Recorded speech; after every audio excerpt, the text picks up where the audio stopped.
Boker Tov, nous sommes le 10 septembre 2017, le 19 Elul 5777, Daniel Haïk au micro, Michael Anker à la technique, heureux d'être avec vous ce matin à nouveau pour une heure d'actualité sur l'actualité israélienne dont nous vous présenterons tout de suite les grands titres à 8h10. Nous aurons le plaisir de vous diffuser un entretien réalisé dans ce studio avec Ilana Sikurel, qui est la directrice générale de l'Alliance israélite universelle, qui était en Israël la semaine dernière en compagnie du secrétaire d'État au numérique Mounir Majoubi. Ilana Sikurel nous parlera des réalisations de l'Alliance et des projets de l'Alliance israélite universelle pour la rentrée, la nouvelle rentrée scolaire et en tout cas de ses activités, de l'ensemble des activités de l'Alliance. À 8h30, Eliana Gurfinkel nous parlera d'un événement qui est plutôt inconnu. Il s'agit du bombardement par l'armée italienne, si je ne m'abuse, en 1943 de Tel Aviv.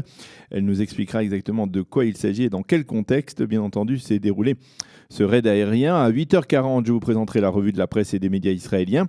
Et à 8h50, le docteur Dov Maimon fera pour nous le bilan de l'année hébraïque dans divers domaines qui lui sont chers. Je rappelle qu'il est chercheur au GPPI, l'Institut de recherche et de planification lié à l'agent juif, du peuple juif lié à l'agent juif. Voilà donc pour les présentations de cette heure d'actualité. Les grands titres tout d'abord. Eh bien, ce matin, sachez que les Israéliens, on peut le dire, ont les yeux rivés vers Miami ou vers la Floride, où l'on attend de voir les dégâts que risque de causer l'ouragan Irma. Ce matin, les médias israéliens interrogent les nombreux Israéliens qui vivent, on le sait, dans cette région, ceux qui se sont enfuis et ceux qui ont préféré rester.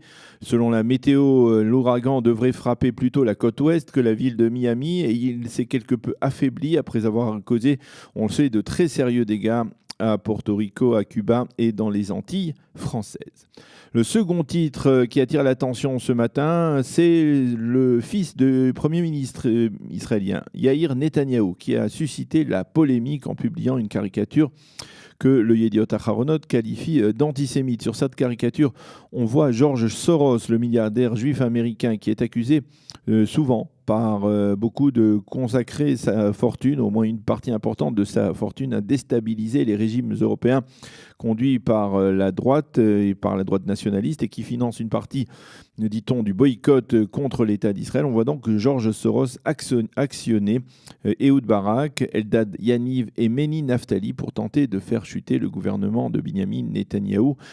Cette caricature, dans sa version d'origine, accuse les Juifs de contrôler le monde et il faut souligner que cette caricature qui a été donc publiée sur la page Facebook du fils du Premier ministre Yair Netanyahou a vivement satisfait l'un des anciens leader du Ku Klux Klan, qu'il a répercuté sur sa page Facebook, une caricature qui suscite beaucoup de polémiques. D'ailleurs, les dirigeants du Parti travailliste, Yitzhak Herzog et Avi Gabay, ont très vivement critiqué cette publication et Ehud Barak lui-même s'est livré à un échange très vif d'insultes sur Facebook avec le fils du Premier ministre, lui conseillant, entre autres, d'aller se faire psychanalyser.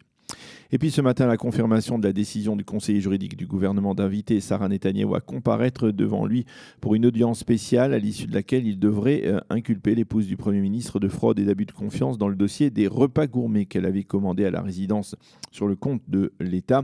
Nous en reparlerons en détail dans la revue de la presse. Sachez également que ce samedi soir également, il y avait plusieurs centaines de personnes qui ont manifesté devant le domicile du conseiller juridique du gouvernement Avichai Mandelblit en lui demandant d'actionner la justice avec plus de rigueur et plus de rapidité afin de traduire en justice le Premier ministre Binyamin Netanyahou. Enfin, dans un tout autre domaine, nouveau succès du cinéma israélien avec le film Foxtrot qui a remporté hier soir le Grand Prix du jury au Festival international du film de Venise. Plus communément, on peut dire qu'il a remporté le Lion d'argent. C'est donc la distinction qu'il a remportée hier soir. Ce film a déjà suscité la polémique au cours des derniers jours en Israël lorsque la ministre de la Culture, Miri Regev, l'a vivement critiqué pour diffuser, je cite, un message pacifiste anti-israélien et pour décrire en particulier dans une scène très embarrassante, Tsahal comme une armée dénuée d'éthique et de morale. Le metteur en scène de Foxtrot, Shmulik Maoz, s'est félicité de ce prix et il a déclaré hier soir qu'il émettait dans sa réalisation des critiques envers l'État d'Israël, certes, mais il le faisait par amour de ce pays. Miri Regev a très vite réagi après donc l'obtention de ce prix.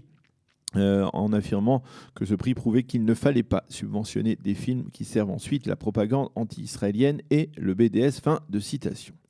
La météo, pour terminer, le temps sera chaud sur l'ensemble du territoire israélien. Les températures, 32 degrés à Jérusalem aujourd'hui, 31 à Tel Aviv et 40 degrés à Eilat. Nous allons marquer une pause et dans quelques instants, nous serons avec Ilana Sicurel pour un entretien que nous avons réalisé jeudi dernier.